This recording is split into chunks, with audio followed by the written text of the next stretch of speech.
about a scheme by a 10-year-old boy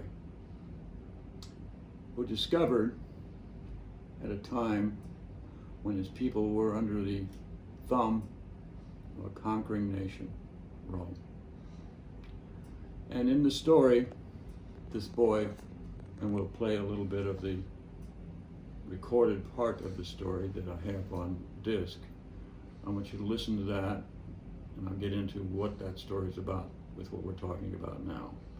So go ahead, production manager, and play that old disc. It'll be skipping. It'll be a little bit of a problem, but wait it out. There'll be gaps. And here we go. The boy walked against the shadows of the building. The light hitting his head and his shoulders. And he strode into and upon the steps of the temple. And he walked inside. The shadows turning him into a silhouette. He walked forward into the open area of light. The old men sitting around, talking. He leaned against the wall, listening and listening. He proceeded to wait and ask, may I ask a question? Why do you worry about your captors? Why do you fuss about their laws and insist upon yours? What do your captors want? What do the occupiers care about? They want control, and you give it to them.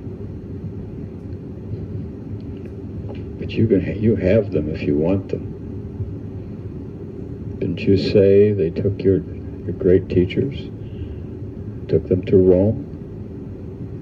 First you, Joseph, and you, Jeremiah, complained that they're tutoring the Roman children. What are they tutoring them about? What do the Romans want from them? They want their brilliance. They want that education. How can you get them back? How can you make them return? The Romans, who do they believe in? What do they believe in? What do you believe in? You believe in a God that commands punishment for sins, or death, or both. You were seen ready to stone a woman because, yes, she committed adultery. That's why. What happened to the man? Boy, you're talking too much. Okay. So you don't want to hear what this young boy says, huh? Well, you ask good questions. The real question is, what do you know, son? What do you know? All I know is I see the leaders of my community quarreling in the temple about what to do, to get along, to go along with the occupier. The occupier believes that his leader is his God that lives forever. And I have an answer for you about his God that lives forever.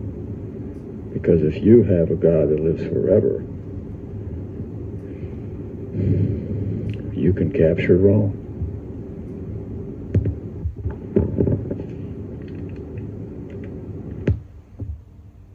There's more. I think that might be it. Okay. So that's the introduction. And the key to the introduction was the story about wanting a God that lives forever. And at that time, Caesar was declared to be a god for the Romans. Because after all, the Romans wanted a leader that wouldn't die. And in the case of Caesar, of course, he ended up getting murdered. But his son Octavius, who was adopted, was going to be the son of God, son of Caesar. If that idea hadn't been interrupted by a 10-year-old or 12-year-old, or whatever he was, the Christ character, who made friends with centurions, made friends with fishermen, made friends on the Sea of Galilee, knew the language of the Greeks, spoke the language of the Greeks, which is the main language at the time of the Romans, because the Romans admired the Greeks. And even so much so, they followed their gods with slight changes of names. The Christians come along and those are just pagan gods, folks. We'll change the name so it'll be Christian gods. But name change makes for a god, doesn't it? That's all you need to do. Anyway, but in the process, this young 12-year-old decided to leave because he saw no hope staying in his own hometown and becoming bigger than a big fish in a small pond. So what does he do? He gets to know the centurions because of the power. They are the military, which is the power, and made friends and traveled with them all the way to Rome and never came back for 20 years.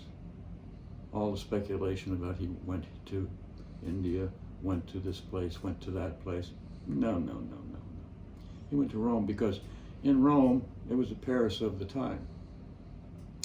And Rome, being the Paris of the time, would attract Buddhists, would attract leaders from all countries of the world who would want to go to be in Rome, to have counsel with the leaders of Rome, because the Roman military was everywhere. They were in France as we know it. Today there's a Colosseum in France, like there isn't one in Rome, similar. There's all kinds of waterways and things like that the Romans, all the way into England. People don't know that, have not traveled. I've seen those things, and other people have seen those things, and they know that the Romans were expert builders. They learned from the Greeks. Michelangelo copied his David as a statue similar to a David of Apollo by the Greeks long before. The Greeks taught the Romans their art, their architecture, and their laws and their philosophies. Plato, Aristotle, and Socrates all were key philosophers of the Greeks. And they changed the argument about Christianity. They made it about ideas and thinking and logic. Theology is called the logic of God. And that's very kind of who believes in what and who God is, who isn't. So Christ, he travels to Rome and he becomes a tutor, a 12-year-old tutor, teaching centurion children and others of the elite, because he was a pretty smart kid. He was attractive, handsome, and used by different families, and got to know all the elite of Rome. He could travel freely, as Jews did at that time. They were not punished at that time like the stories like to tell. All Christians weren't thrown to the lions, as the Catholic Church likes to tell. Made up stories are made up. And they don't want to account for Christ being gone for 20 years and having been in Rome unless you remember what happened after 20 years and he comes back and he's celebrated like a king out of the blue. He was 12 years old, comes back when he's 32. He's celebrated on a donkey with things, flowers and everything thrown in his path, like they knew he was coming. It wasn't John the Baptist that announced his coming back, who was in Rome with him. It was the centurions who announced, who were coming back and forth all the time in ships and all kinds of entourage traveling on land and what have you, and Christ was traveling with them a lot of the time. When he wasn't living there, getting to know the people, in the catacombs, when they were hiding out, he could go to the catacombs and talk to them there. And what was his God all about? What was the problem of all religions at that time? What was the problem of the Romans? It was punishment, revenge, capital punishment. Oh, we've heard of that. And the Jews, thou shalt not, or else, will cut off your hand, will gouge out your eye, all those things that offend you and or God, will play God with the laws. The stonings, everything. And the crucifixions, which are done out of punishment. But we'll get to that story later. We can tell that part of the story later, the crucifixions. There's a real, literal, actual way to know those things. And the lying to get power is what the church did. So the real critical part and why it's important is that Christ can convince people that forgiveness was the ingredient to power, all power, more than punishment, more than revenge, more than the law. So you have a situation where it's a young kid, leave it to a child,